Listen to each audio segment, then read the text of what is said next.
All right, guys, welcome back to another episode of the Pursuing You podcast. My name is Isabella Arias, and I am your host.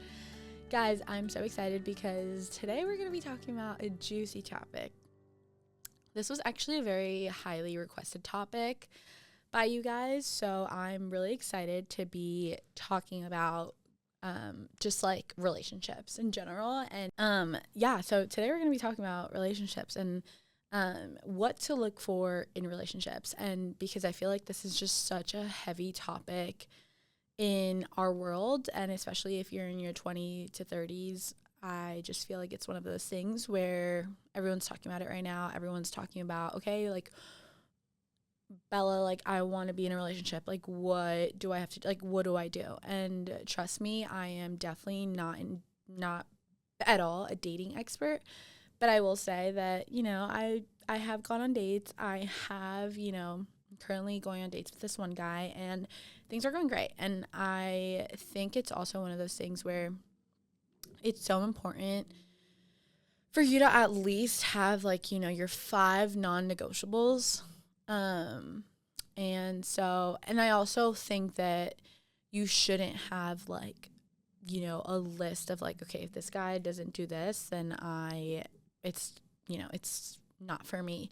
Because I feel like sometimes we can just, like, limit ourselves with, like, a list or, like, a criteria. Oh, if he's not 6'5", then he's not it. Like, I had a friend who literally would not date anyone if he wasn't 6'5" or above. And I think that is just a little insane. Like, I just don't think that's okay. Because that's like a guy disqualifying you. Oh, like, she has to have a big butt or I'm not going to date her.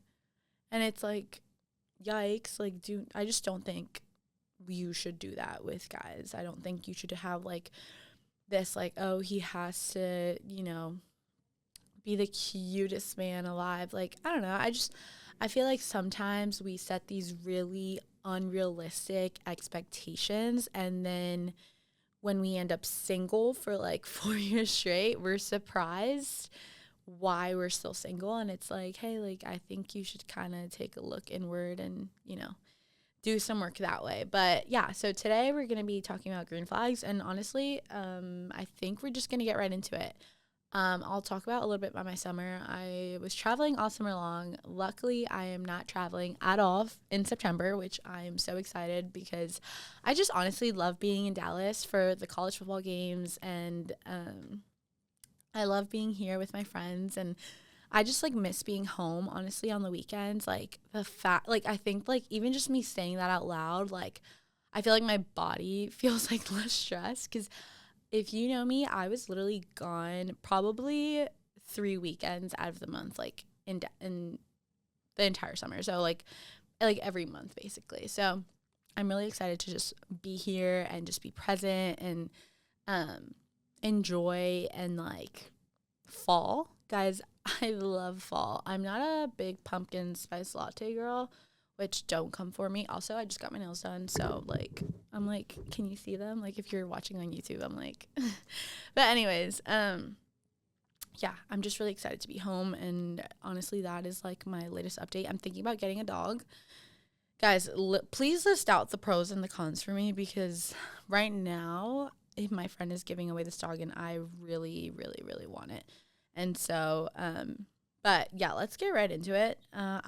For me personally, one of the things that I look for in a guy and that is just so important to me and, like, non-negotiable is communication. If a guy knows how to communicate, please, like, you have my heart. But yeah, like, does he care about how you feel? Does he question what you do? Does he validate your emotions? Does he make you at least top 5 priority? You might not be top 1, top 2, top 3 because, God, his job, I don't know, like, whatever. I just think, like, you should at least be top 5 priority. I mean, correct me if I'm wrong, but you should at least feel like a priority in this guy's life. Like, if, let's say you go an entire week without seeing him, like, you're both, having schedules that just clash, that's fine. But if you go 2 whole weeks without seeing him, goodbye. Like, I'm so good.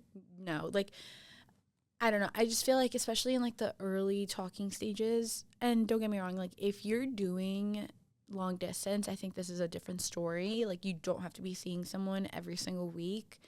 Obviously, like maybe once a month, maybe every other month. I think that's fine. And also, something I've heard with long distance relationships is like making sure that you at least know like the next time that you're seeing them, like it's not just one of those things like, okay, like see you next time, and you have no idea when you're going to see each other. Because I feel like, I don't know, for me at least, it would just be so hard to, I don't know, be, I don't know, like zoned in on one guy. Like, I don't know. That's a whole other thing, honestly, like long distance relationships. That's a topic for another day. So we're just going to keep it in a different box. But yeah, I think, like, does he know how to communicate? Does he, you know, if you tell him, hey, I didn't like how this made me feel, does he respond with, okay, yeah, like, I'm so sorry. Like, I did not mean to hurt your feelings? Or does he react and think that you're crazy for thinking that way? You know, like, I think that is so important. And also, like, with communication, does he, like, this is honestly with trust and communication, but does he think that like when when you're communicating with him, does he like want to be texting 24/7? Because I can't do that. I hate that. I hate when a guy is texting me 24/7, because then it's like, okay, yeah, we're going to go to dinner and I literally just told you my entire day. Like, why are we, like, what are we doing? So yeah, I don't love doing that. But anyways, next, I would say boundaries. Does he accept your boundaries, this applies whether you're Christian or not? Because I know that I have some people that listen to this podcast and are not Christian.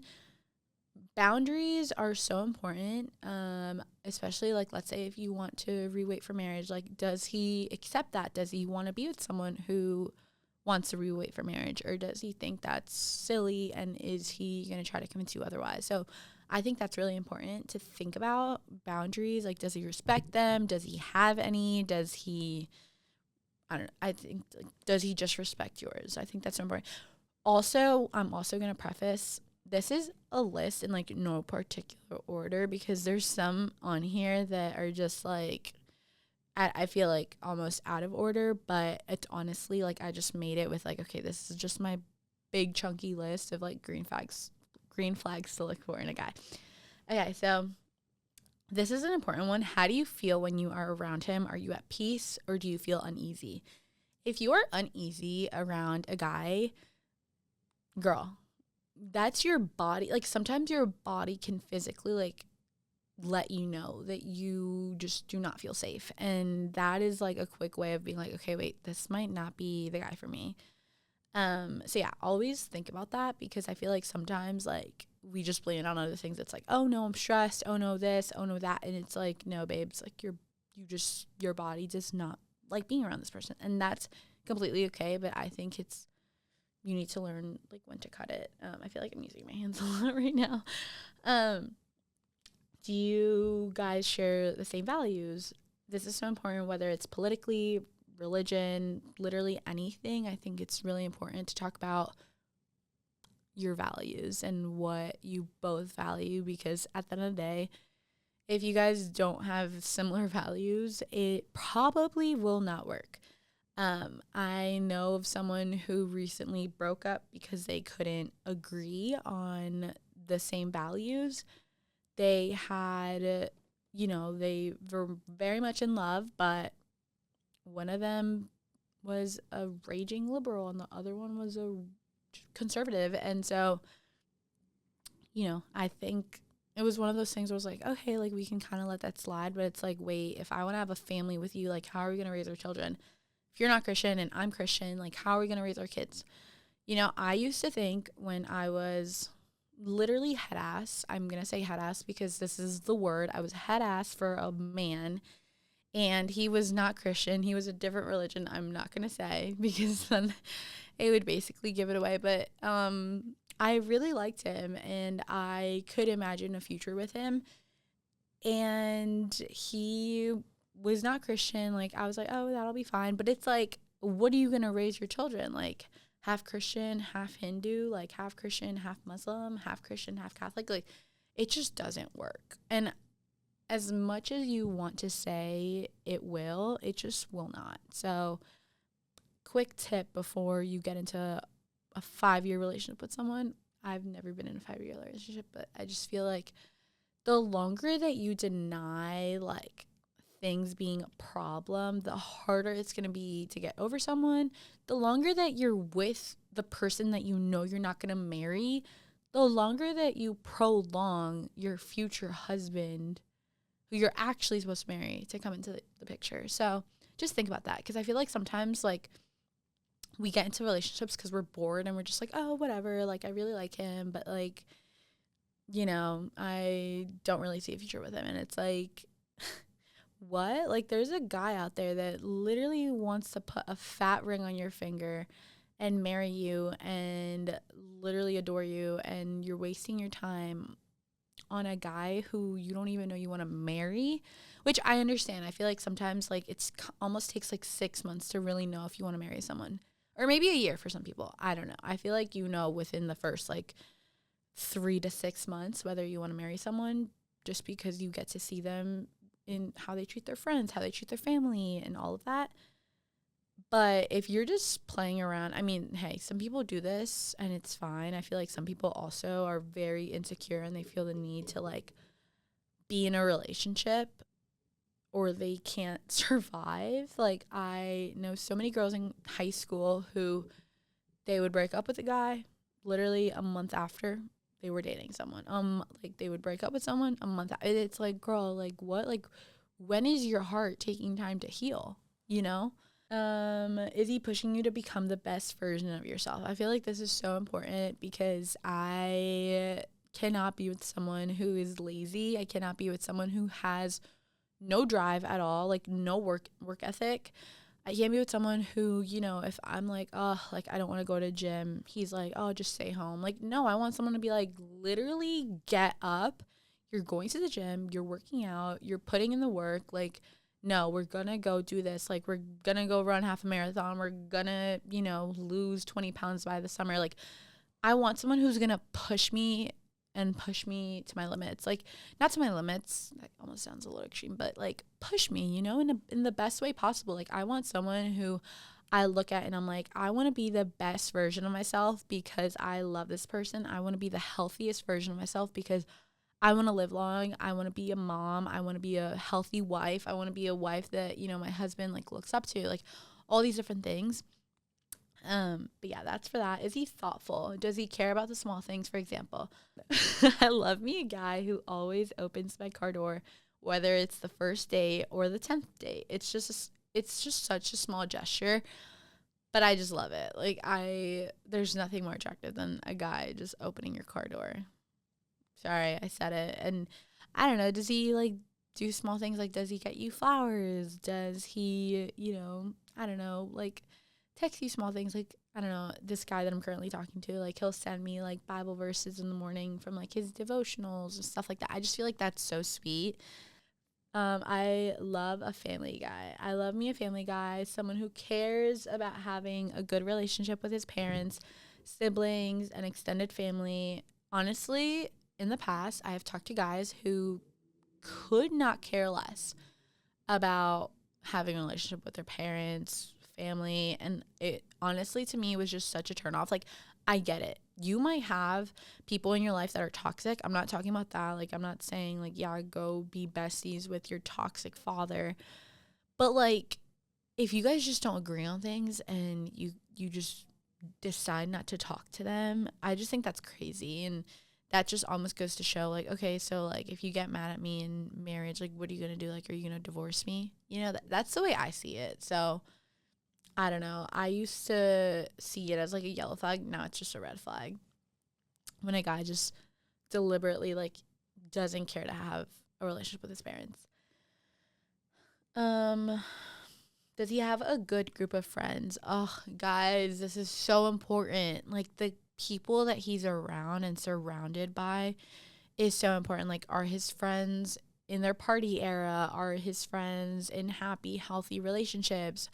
Are his friends married? Are his friends, you know, people that are pushing him to become the best version of himself? Like, you need good people around you. Are his friends men of God? Like, these are things that you need to think about when getting into a relationship with a guy. Yeah, because if they're only focused on drinking on the weekend, then it's just gonna be a no for me. I'm sorry. Like, I can't imagine being with someone that is just has a group of friends who like don't care to like uplift him or anything. Like, you know what I mean? I can't. It's like if I had a group of friends and all of my friends got drunk and were just crazy on the weekends, like I'm sure it would be just as unattractive. Like if I'm dating the right guy, I'm sure it would literally be just as unattractive to him that I literally have friends who sleep around every single weekend, drink every single weekend, like live for the weekends, or and don't have any sort of ambition towards anything else almost. So do they care about their health? Like, this is so important. Do they care about their health? Do they care about their fitness? Do they care about just like living a good, healthy lifestyle? Like, does he eat out every single day? Does he cook at home and, try to meal prep? Does he wake up early for the gym, or does he just say, oh, yeah, I didn't have time for it? Or does he make time for it? I know guys who work 12 hours a day, but they'll still get in a workout sesh or a running sesh or whatever it is, and they're training for half marathons even. And, I think it's one of those things. It goes back to, like, does he have good work ethic? Like, is he going to be lazy? I cannot, for the love of me, date a lazy guy. I just can't. I can't, and I won't. I just want to also say, I just burped, so maybe we can cut that out. But I just also want to say, reminder, this is a reminder, if you are not living this way, like if you are not living with healthy habits, with habits of working out every day, with habits of, like, I don't know, like being anything that this list says, do not expect to attract someone who is healthy, who is running that race, who is, being in their word and loving Jesus and serving at church. Like, why do you think you would attract someone that does all these things, but you're not doing any of them? I just needed to preface that because I feel like so many times girls have these high expectations again, and you're not even living any of this out. It's like, why would a guy be attracted to someone who's not even living it out? So, does he love Jesus? This is an important one because you have to ask yourself, is he going to lead you? Like, if you get into a relationship with him, is he going to be the one leading you? Like, this is so important because I feel like oftentimes we're like, oh, well, I am guiding him to Jesus. Like, I'm just going to, be the one that leads him. If you're the one that leads him in the beginning, you will be the one that leads him throughout the entire relationship. And trust me, as someone who is a byproduct of that, I literally grew up in a home where my dad was Catholic, my mom was Christian, and my mom had to beg my dad to go to church and do all those things. And don't get me wrong, you can also have someone who is willing to go to church with you, but it's like, is he going to pray with you? Is he going to pray for your family? Is he going to put God first in all of it and then put you second? Because ultimately that's what you want. You want a man who is going to put you second to God, not a man who's going to put you first and then God second. Like, that's not how it works. And if someone tries to tell you that, they probably don't have a relationship with God. How does he talk about the people that he's dated? How does he treat service workers when you guys are out? Does he want marriage or kids? It's so important to ask this in the beginning of the relationship, because I know a lot of people who hold off in asking the hard questions and asking, hey, like, do you want to get married? Hey, do you want to have children? Hey, do you see yourself in 10 years moving out of the city? And we avoid the hard questions. And it's like, why? Why would we avoid the hard questions? And I actually have a really funny story. I'm going to probably post a clip of this on my Instagram because I love this. This one time we were out to lunch with a couple of our friends, and I almost said a relationship. There's a couple in our friend group. Their names are Jordan and Spencer. And someone in the friend group was like, okay, like, not to make this awkward or anything, but like, what's something that you guys haven't talked about? And they had been dating for 3 months. And, you know, like, typically, I feel like, I don't know, before this, I was like, okay, yeah, like, maybe, like, wait until the 3rd or 4th month to ask that. But after this response that they gave, I was like, oh, wait, no, you literally can't. Like, you have to, like, be so honest and real about, like, what, you know, I don't know, like, what you want, what you're looking for, what your expectations are, and all this. And their reply, literally both of them, they were like, oh, nothing. Like, we've literally talked about everything. Like, we know we both want marriage. We know how many kids we want. We literally have talked about where we want to live, where we want our kids to, you know, and all of this. And the whole table was just like, wait, what? Like, we were just also shocked, you know, because I feel like in the world that we live in, it's like, okay, wait, no, like, wait 3 months to talk about this, wait 6 months to talk about marriage, wait a year to then talk about, you know, all those things. And it's like, why are we waiting? Like, you only end up more heartbroken if you wait longer, because it's like you could be dating someone that you are literally head over heels for.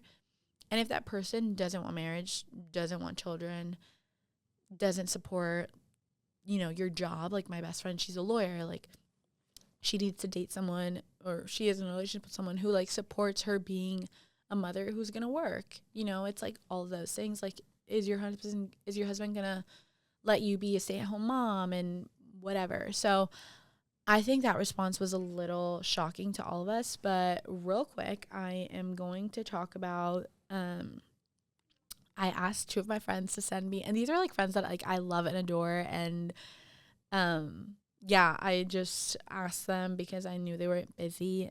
And so if I didn't ask you, I also adore you. Don't worry. But I was like, can you send me your top 5 green flags in guys? Out of his party era, he loves his family, knows how to do manual work, likes tequila, and loves Jesus in no particular order.